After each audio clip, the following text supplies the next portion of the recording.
Hello, everybody, and welcome to a new episode of the Awaken Together podcast. I'm Kat, and Jen isn't here with me today. For the first time, we actually have a guest on today, and it's my husband, Kyle. Kyle is a music-making, rock climbing, deep talk loving Cancer, and he's also my partner in crime and in life. And yeah, I just want to give a warm welcome to Kyle. Hello, everyone. So we're recording this episode on Thanksgiving. Jen and her husband and grandma are spending some time together, and we're just getting ready to head out to our friend's house. So by the time you're listening to this, it would be Black Friday. So I hope today's topic gives you some joy and just inspires some new thoughts and conversations that you might like to have with friends or family this weekend. Today we're going to be touching on a couple different topics. One is science and spirituality and how they actually relate to each other. And the other is being healing and therapy. So, to kick us off, Kyle, many people think science and spirituality directly contradict each other, with one being driven by facts and figures, and the other being more personal and more rooted in intuition and feelings. But we've had plenty of deep talks over our whole relationship together, where you've convinced me that there are actually two sides of the same coin. So could you share a little bit about what spirituality means to you? Sure. Okay. I guess as it relates to science and all of that. So I don't abide by any specific religion. But I guess you could say that I am pantheistic, which basically means that you believe that God is everything and God is everywhere, and anywhere there is anything as well as nothing, there is God. You can't separate God from anything else. It's not like a being or something like that. It's incomprehensible, I guess, what God is. And I kind of see God when I look at the natural world and in my inner world as well.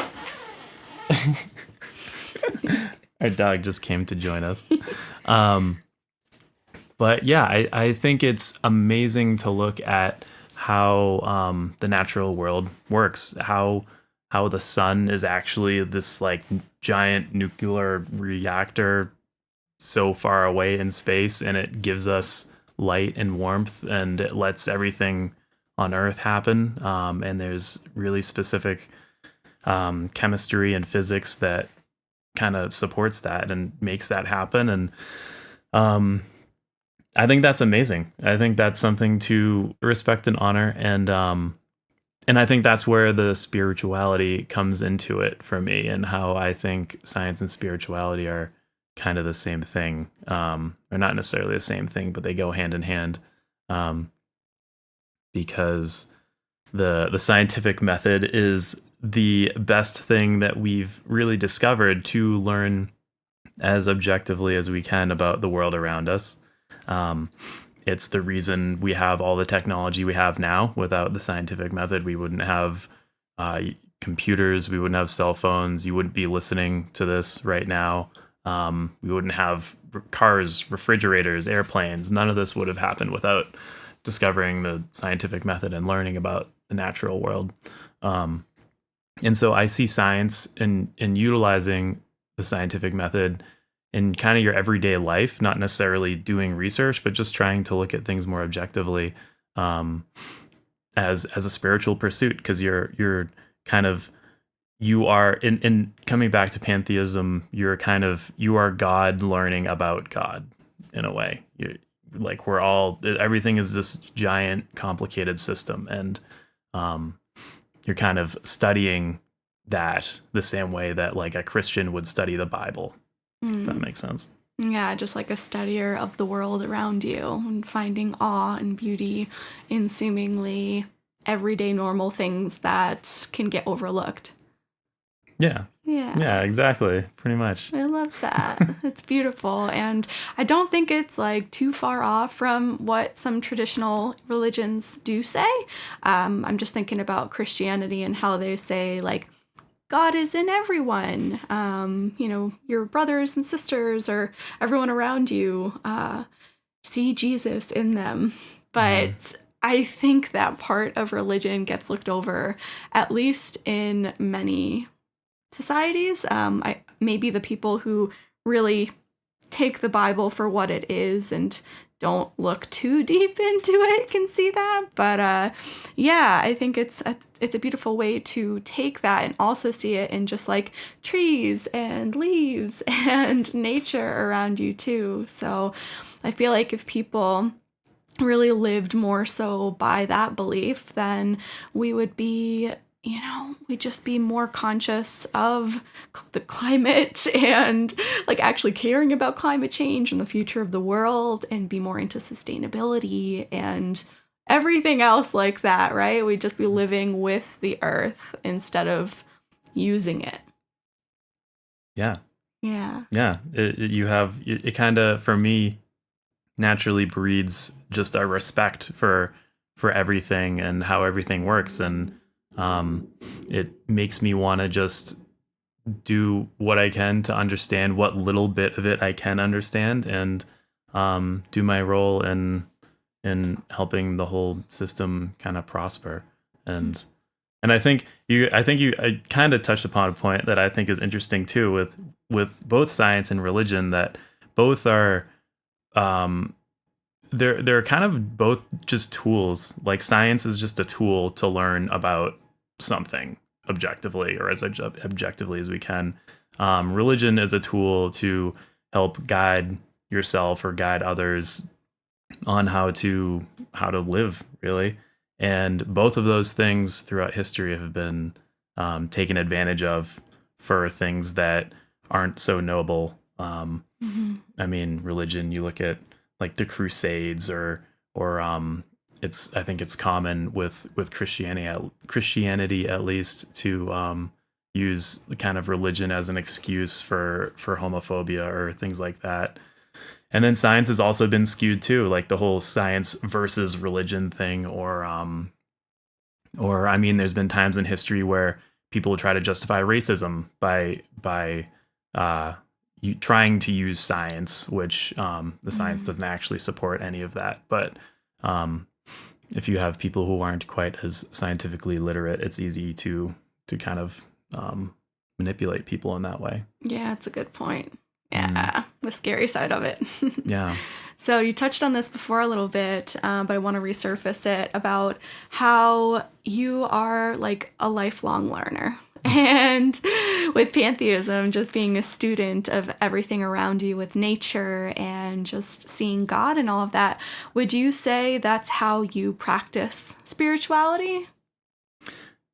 Yeah, I'd say so. I think like even something just like going on a hike for me can kind of be like comparable, I think, to someone going to church or something. Like I tend to just more, like, a lot of the time I'll just be looking around me and just kind of being in awe of like, wow, this is like, look at how this tree, right? Just looking at a single tree and like looking at how incredible it is and how it's a home for so many insects, and those insects are a part of a food chain that help to, feed other animals and pollinate other plants, and how interconnected everything is. And it's amazing, I think. Yeah, that Yeah. oneness.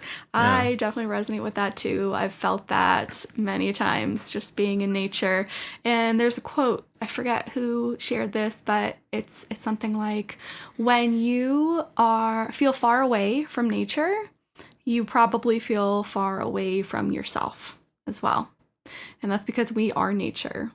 We are a part of this world where if we're feeling so distant from trees or from grass or from plants in general, then like there's that part of us that we're made up of the same things that maybe you're feeling like you haven't actually understood how you're feeling for a while. And so I think it's such a really great point to make, and it can be hard in cities sometimes to feel like you have had that time to be in touch with nature. So any little tips, even, because we've lived in cities, what have you done in those times to reconnect yourself to nature as well as yourself? What have I done? I guess house plants Yep. are always great. We have lots of those. Yep, do. And I don't know try to plan a trip to somewhere in nature. I mean, it doesn't have to be something crazy like you're in the middle of the Rockies or something. Like you could be just somewhere kind of in the woods down the street from your house, depending on where you live, if you have that. Just trying to get anywhere where there's plants. Yeah, I guess. It's really simple, right? I mean, you could like watch nature documentaries. I don't know. And I guess it doesn't necessarily even have to be nature. Like there's been times where I'll be just like I'll be learning stuff about space, and like I'll like read a book about space or like like general relativity or something. The nerdy side's coming out. yeah, and it's all because it's all related. Like I said, it's all one giant system, and you're just learning about these different systems or different parts of the system, and that's also, I think that's also valid for like internal work too, and getting to know yourself better because like you said, we are nature, like we are a part of the system. We are not separate from all of this other stuff as well. So I love it. Yeah. And something that you all probably don't know is that Kyle is the OG plant daddy. He takes care of all of our plants, and we have a lot of them. How many do we have right now? Around like 40, I think. 40, yeah. So Around if you've there. been to our place, we like to live in a jungle. But I think it's because of that. We like to feel connected with nature and just taking care of something like that that's alive and gives us fresh air. It makes the home feel nice. It does. Yeah. He does a great job. So when you think about this oneness, it's really frustrating, I think, to see people who don't operate in this same mentality. People who are so seemingly in it for themselves and don't seem to care about others around them. Thinking about people like that, what do you think causes people to lose sight of the importance of human connection and caring for thy neighbor?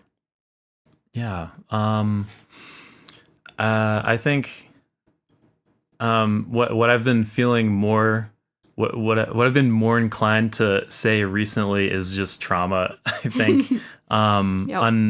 Like repressed or unhealed trauma, or just kind of like being misguided by what actually matters in life. I think both of those things. I think there's a lot of people who fit into at least one of those categories.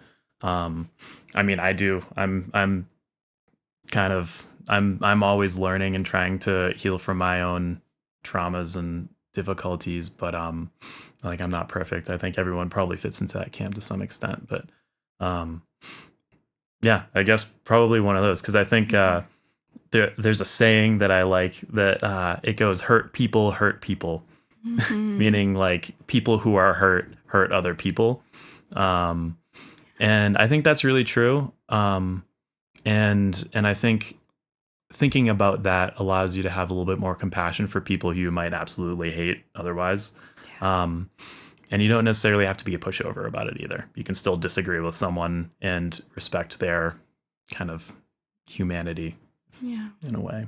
Definitely. It makes me think back to when we lived in Boston, which is where we're from, Massachusetts. It seemed like people who lived there, and this is kind of like a East Coast mentality more so, I think people there are a little bit less connected, even though people live closer together and like kind of on top of each other in the city. There's that no new friends mentality, and everybody more so keeps to themselves than they do out here in Colorado where we live now. Any ideas like what might attribute to that? I have my own, but I want to hear yours. Yeah. I don't know. I think I don't know. I This is all guesses. I don't know. I'm not trying to judge anyone. But I don't know. One thing that I think is I think there's a big time like workaholism culture back there, and in general, I think Yeah. in the United States at least, and other countries. But I'm from here, so I know more about here. But I think there's a lot of people who are extremely focused on their careers, and they see that as a way to be happy or be secure. Successful.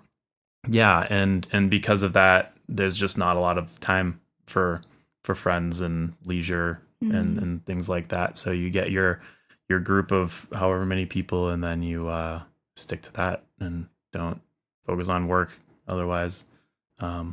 That's just one reason. That doesn't describe everyone. Yeah, no, I think it's a big part of the picture there too.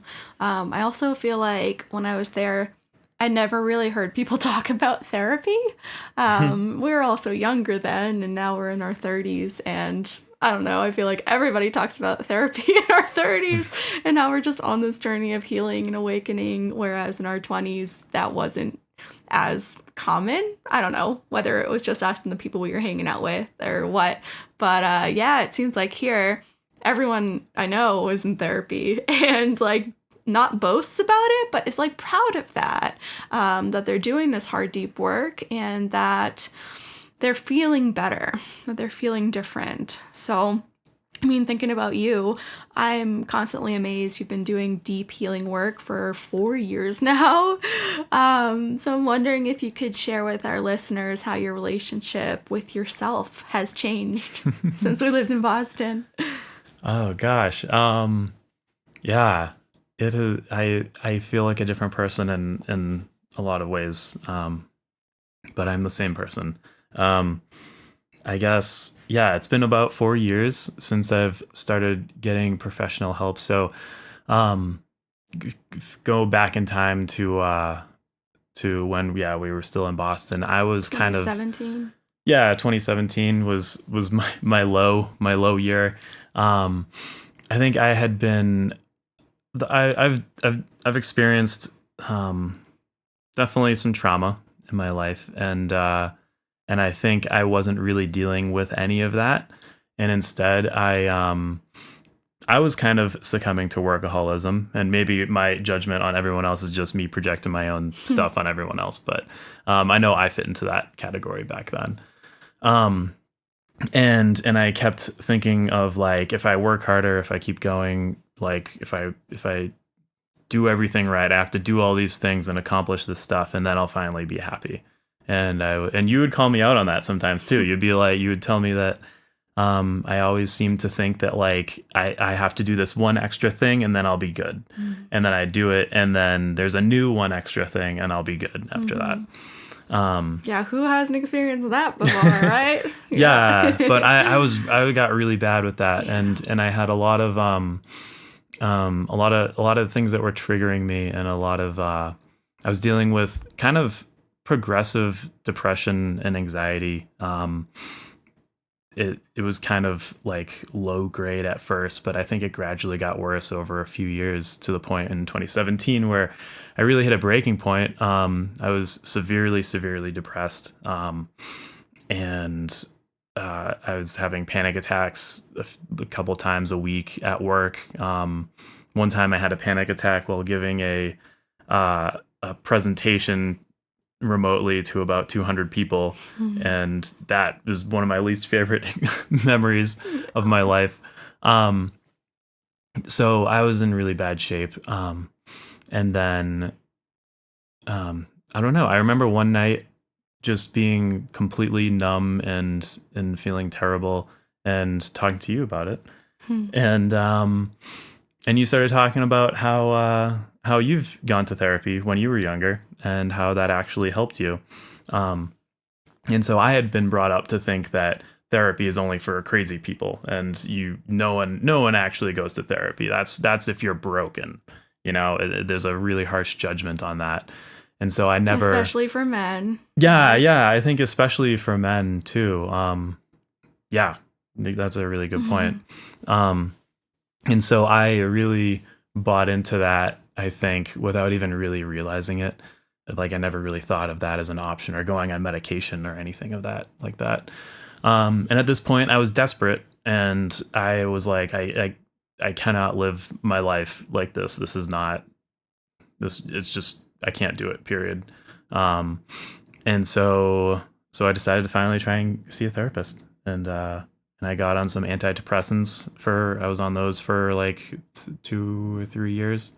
And have been going to therapy since, reading a bunch of self-help books and all that. I don't know if I answered the question. I'm just kind of rambling about beginning to therapy at this point. I think it's great. But I mean, thinking about that journey and where you are now, how has your relationship with yourself improved? Yes, right. So that's where I was. And then over the course of the following 4 years of doing all this personal work, and it's really like I'm peeling an onion, and you think you get to one layer and you're like, oh, okay, this is why I'm the way I am, or why I have the trouble that I do. And then you realize there's another layer under that, and you gotta unpeel that. And it seems like it's that.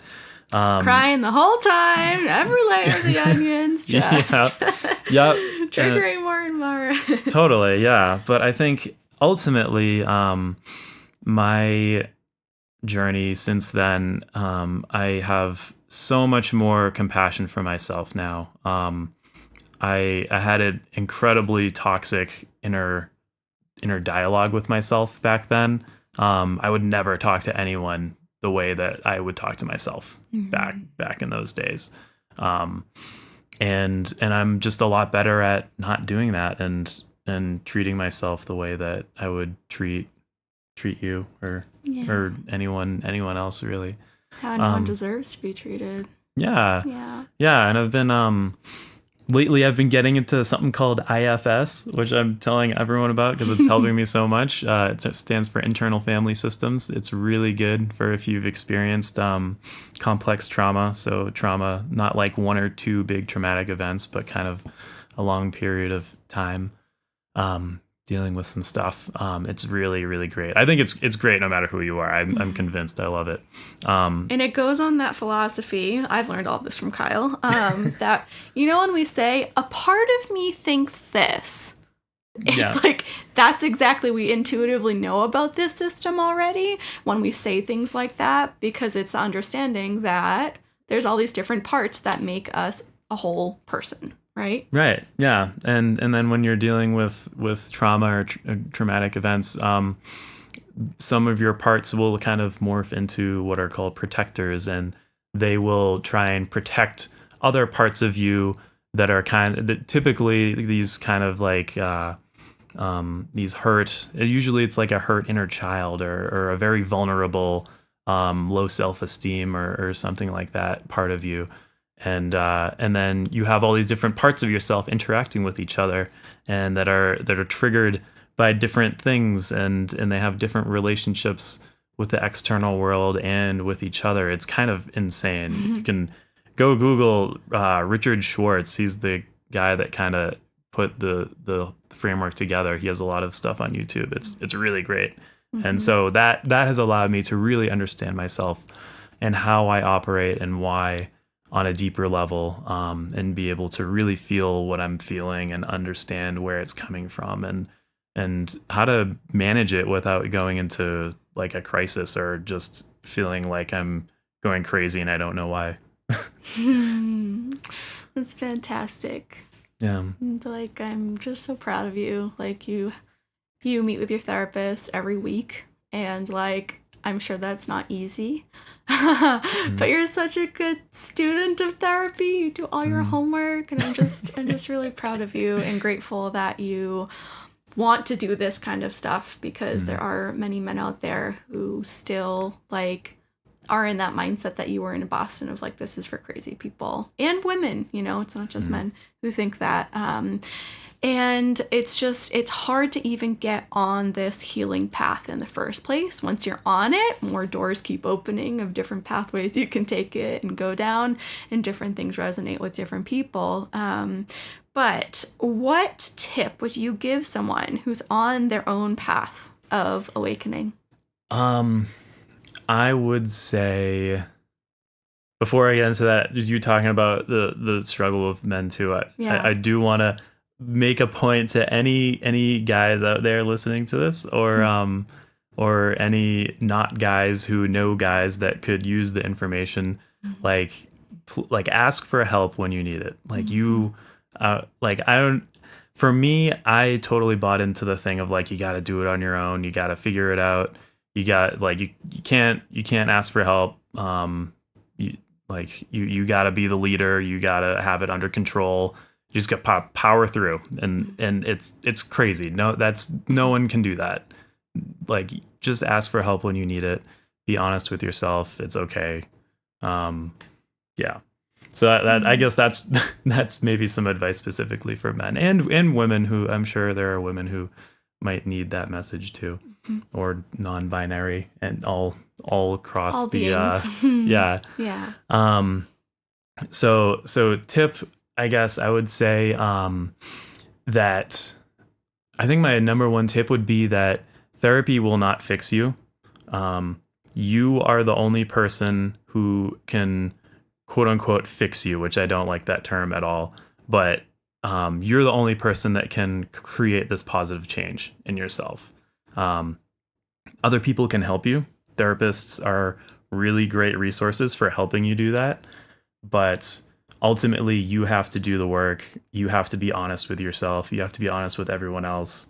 Otherwise, it's not going to work out. You just have to totally buy into the process and take responsibility for yourself, and be compassionate with yourself in that process too. Like, it's not going to be perfect. You're going to be stumbling through the whole thing. I've been stumbling through the whole thing. And that's okay. That's what humans do. And it's a beautiful mess. Yeah. Yeah, I tell my clients that at the beginning of our health coaching journey together, the first meeting, I always say, what you put in is what you're going to get out. It's the same in all areas of healing. So I'm really glad you brought that up. Thank you. Yeah. Yeah. Of course. Any last thoughts that you want to share? I guess I would say just I don't know. I'm a big fan of being a lifelong learner. The whole think for yourself and question type thing, I guess. And really pay attention to I don't know, what's going on around you and within you. I think presence and attention are very important things. There are a lot of, toxic aspects to our culture and the world out there. And it's good to think critically about this stuff. And I think it's good to think critically about yourself as well too. And I think you can do that compassionately, and I do it compassionately now.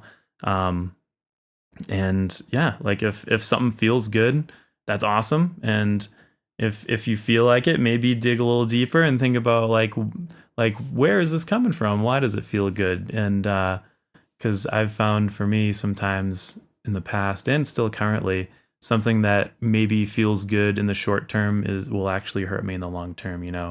Having that chocolate cake feels great in the moment, but think about how I feel the next day. Yeah, think about the big picture. Yeah. Yeah. Yeah, that's a little example, I guess. Yeah, but that third drink. Don't need it. Right. Even though you want it in the moment. Right. Yeah. Like where is this? I think that's a good example. Like, where is this desire for this extra drink coming from? Like, am I looking for something else? Is this third drink really gonna help me have more fun? Maybe it will, but it's important to really ask those questions, I think, and try to understand where this stuff comes from within you.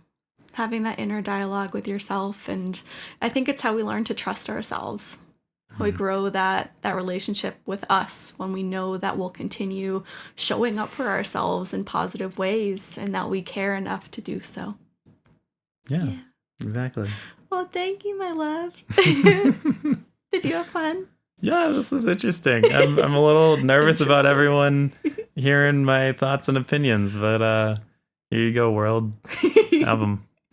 Have them. They have it. Yeah. All right. Well, thank you, Kyle. And thank you, everybody, for listening. We will see you again next week. Bye.